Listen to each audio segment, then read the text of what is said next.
Virginia. Thank you, Mr. President. Mr. President, I rise today to talk about how the current process that we're in right now with the energy challenges we have, not just in our country but around the world, and how the permitting process that we're working on, how that can help relieve the challenges that the American public have right now with high prices at the gas pump, high prices that they're receiving in their home for heating and all the necessities they have. What's at risk right now, and I want people to understand what's at risk, is the energy independence and energy security of the United States of America. If we're going to remain the superpower of the world, if we are the one country that has it all, you better have energy independence. If you can't produce your own energy, and you're going to ask other people around the world to do what you won't do for yourself, but you have the ability to do it and the resources to do it, God help us all. That's what we're dealing with. So I'm going to talk about how Congress can provide some relief here.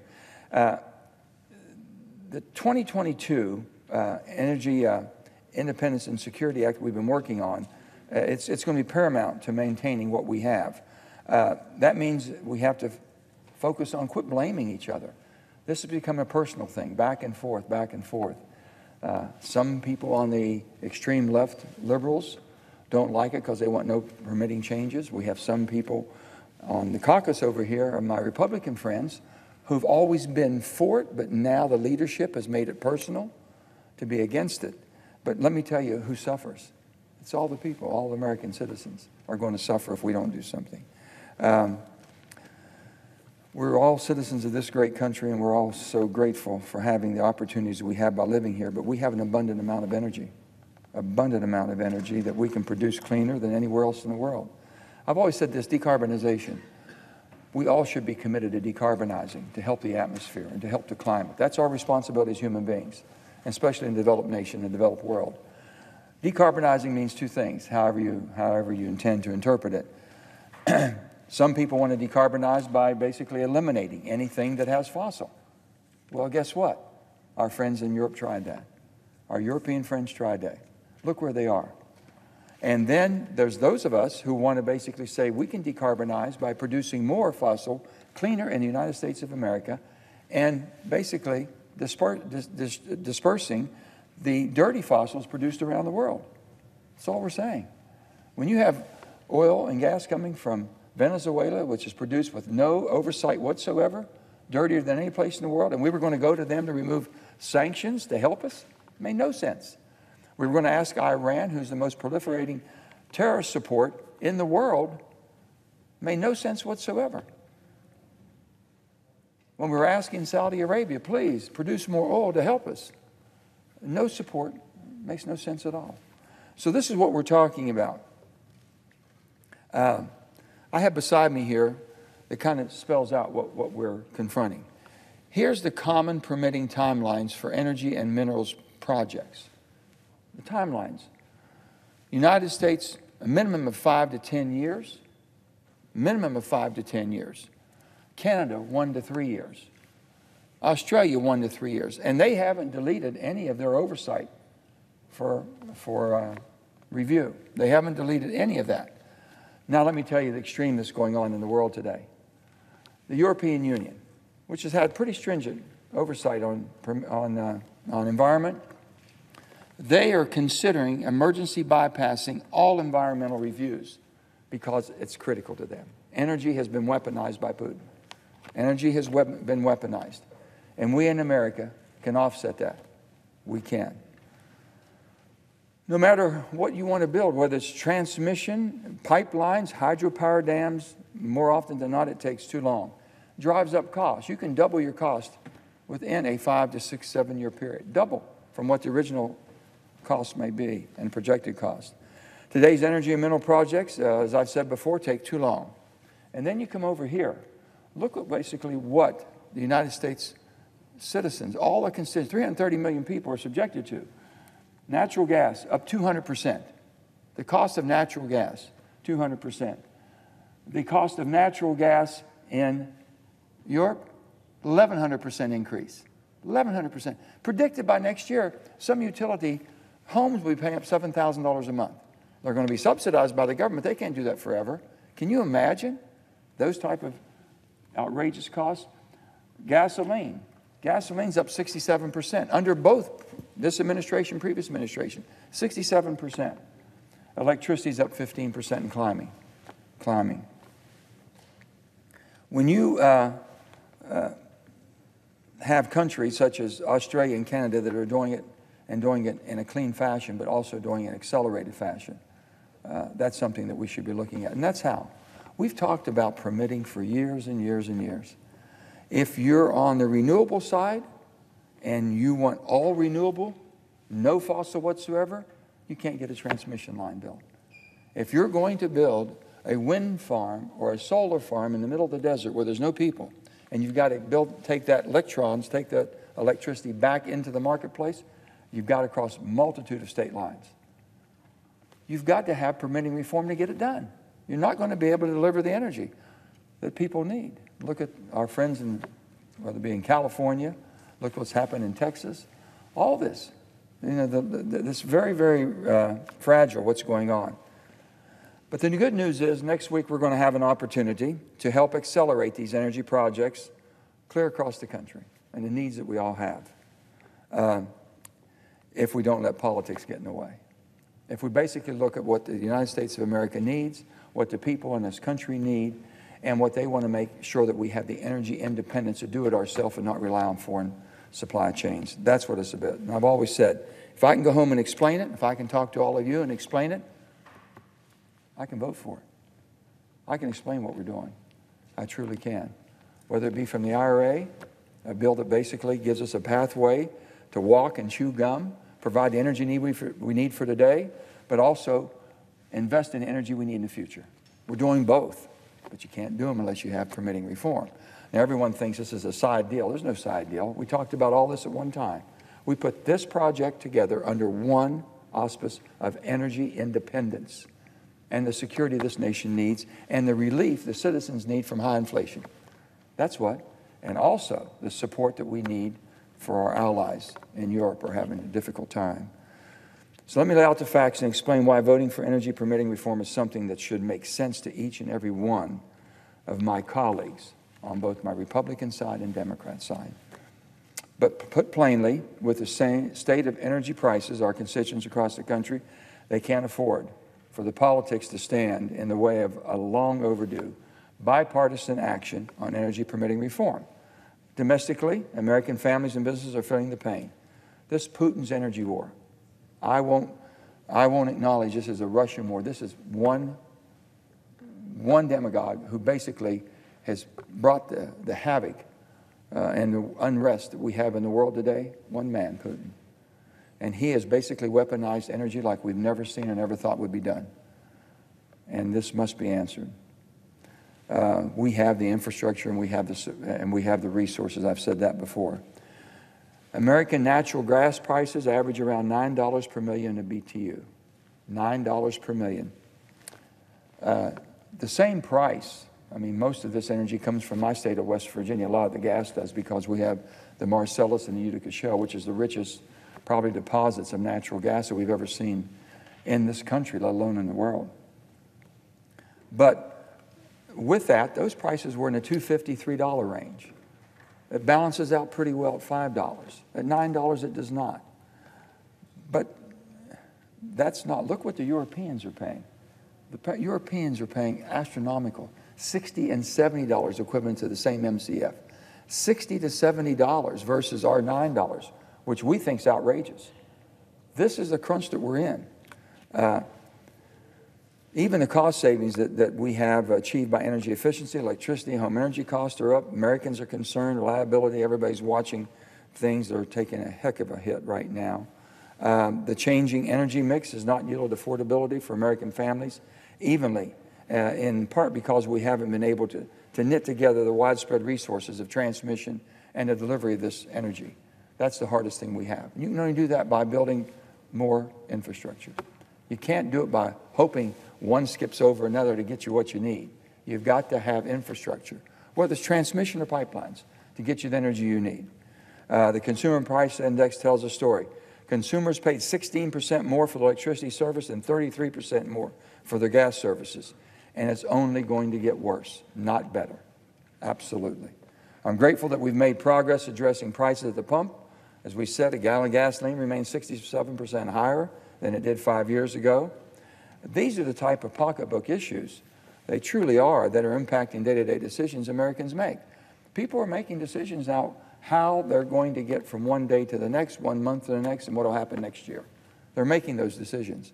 They're making it when the gas prices are still too high, when the energy prices are absolutely too high, and the unrest from supply chains are making it almost impossible to do the things or have the things you need or that you want. I've heard my colleagues on both sides of the aisle propose a variety of solutions to address the rising cost of energy for American consumers, whether it be through more oil or gas, a switch to electric vehicles. Let me ask you, Mr. President, where do they think the electricity comes from if they buy an electric vehicle? It's got to be produced. It's got to be produced. You've got California, I'm understanding, you're saying they want all electric vehicles by a certain date. Yet they're telling people you can't charge your car in certain times of the day. Something doesn't make sense. We have to be realistic, be practical about this, pragmatic. All those things are going to take federal permits for us to make sure they have the energy they need. We're going to have to face this sooner or later. It's only possible if you can build it. If you can build it and you can make sure that we have the changes that the consumers are going to demand in America, if we can make those, then fine, if we can supply it. If we can't, I guarantee the chaos will be unbelievable for all of us who represent these great people. Our producers are handcuffed by an arduous permitting process that doesn't allow to meet the supply problems that we're facing, and it's not getting any better. Let me kind of throw the political process that we have out. My Republican friends have always been very supportive, always. And I have a lot of my Democrats friends that understand that we need permitting reform. But we've never gotten it done. Whether we've had all Democrats in charge, whether it be the president being a Democrat, House and Senate being Democrat-controlled, or whether it was 4 years ago when you had the Republicans, who basically had a president was Republican and Senate and House. They couldn't get it done. You can only get it done if we work together. We can only get this done if our Republican colleagues and our Democrat colleagues work together. It won't happen. And it's not, if we don't do it now, in my lifetime, and a lot of my colleagues' lifetime, it's not going to happen in our lifetime. It's not. And if we continue to strap the American people with the highest cost of delivery of products they need because of our infrastructure and the cost of infrastructure, which we end up doubling and tripling the price because of the owner's position we put them in to go through a process of permitting, and they know that going up front, that cost is passed on. They don't absorb that cost. So if a pipeline costs $3 billion, what you anticipate to build a pipeline to deliver the energy you have, whether it be hydrogen or whether it be natural gas, and that ends up costing you $6 billion or $7 billion, you and I pay that price. Every one of our constituents in our states pay that price. We're suffering from self-inflicted shortages.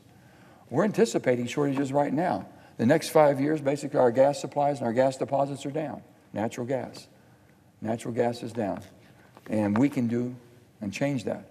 We can change that because the energy we have under our feet right now, if we can just get it to the market, it'll not only fulfill the surpluses that we have, it'll basically be able to help our allies across the globe here that need it most.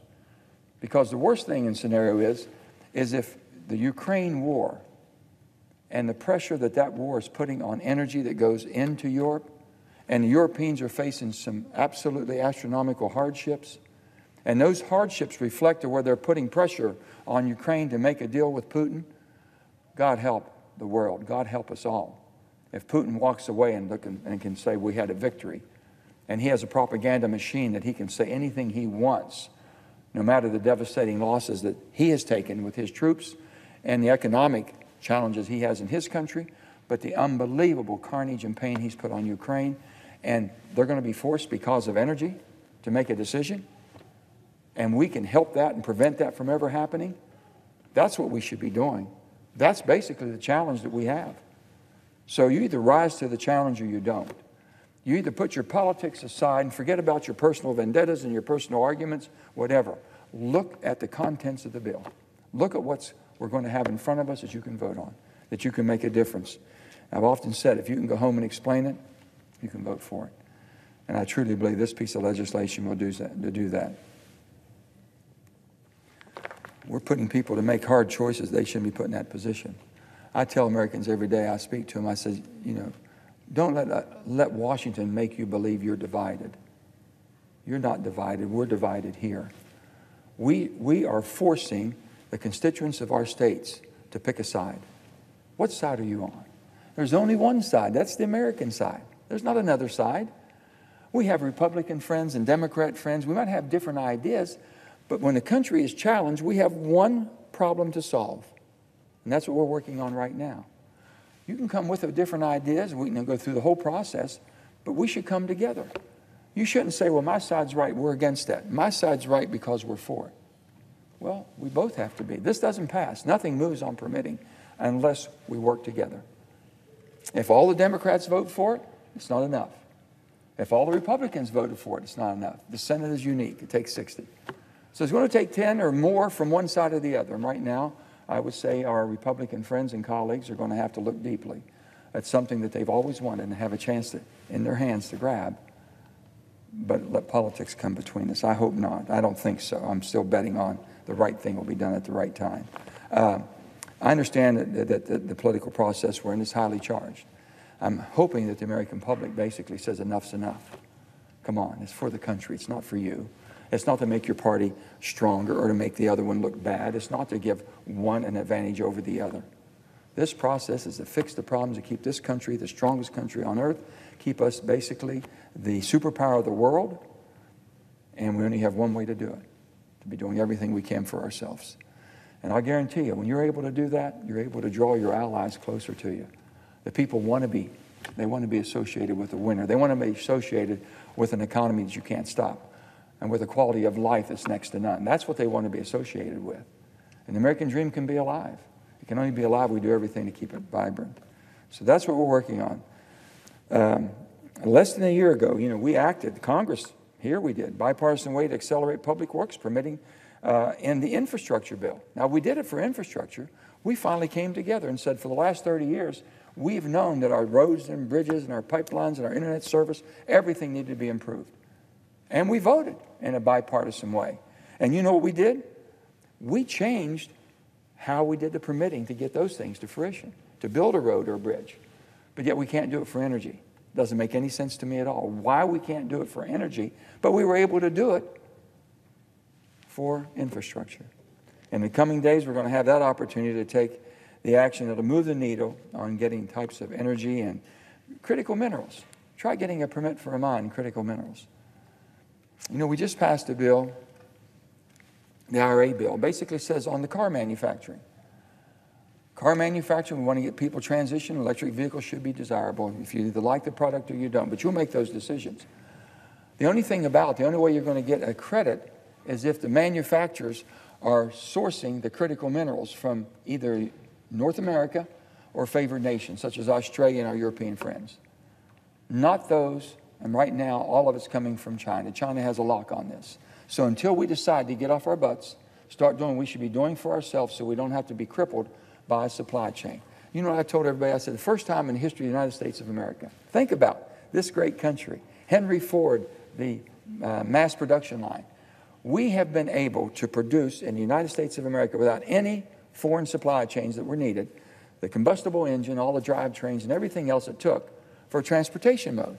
We were able to do that, whether it be for trains, planes, or automobiles. Guess what? Now they come out and they say, we're going to do VEVs, electric vehicles. First time in the history of the United States, we cannot produce what is needed for that to be a transportation mode. And I refuse to give up and say we can't do it. So that's why in the bill that we passed, you're going to have to source the critical minerals that's needed for the batteries that are going to be supplying the power for these vehicles, and it's going to have to be produced in North America.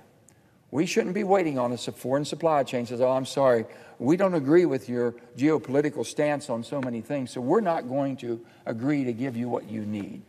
We process the anodes and cathodes that make these batteries, but that's all China. It's not us. And we're not going to get caught in that. So that's what we were trying to correct. In the coming days, we're going to have this opportunity, and I say that again, truly an opportunity. We can keep the cost down. We can make it affordable.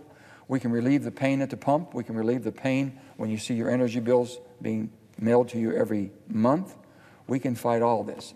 And we can unlock the energy and climate benefits of the Energy Act of 2020, the bipartisan infrastructure law, and the inflation reduction. We can do all of that. But you can't do it in a timely fashion to meet the challenges the world has today unless you change permitting, which is something we've all wanted. It streamlines electric transmission lines. I don't know what to tell you. Right now, there are approximately 20 interstate transmission projects in various stages of planning. 20. Those take, right now, an average of 10 years. And on top of that, a quarter of those, 25% of those, go into litigious extensions, which is even longer, 15, 17 years, some of them. There's nobody in the developed world looking at us saying we are effective and efficient.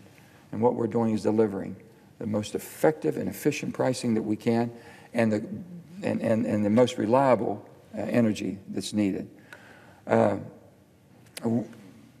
In this permitting bill, sir, Mr. President, we do not bypass any of the oversights from the environmental review. Whatever we have in place is still there.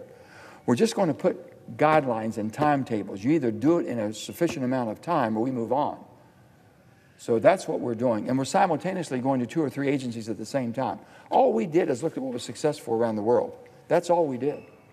And we made it applicable to what we're trying to do here so that we can compete on an even playing field. And we're going to continue to do that. This bill isn't just my idea. Everyone says, well, it's a personal thing. It's my idea. This bill is not my idea. This bill is a combination of everybody in this body and also the challenges we have right now. The war in Europe has accelerated everything. The inflation has accelerated the need to do something quickly. And if we don't get off our proverbial hind ends and start acting like Americans and not Republicans, Democrats fighting for our own respective side, you know, I see we have spectators here watching what we're doing. We have people watching what we're doing.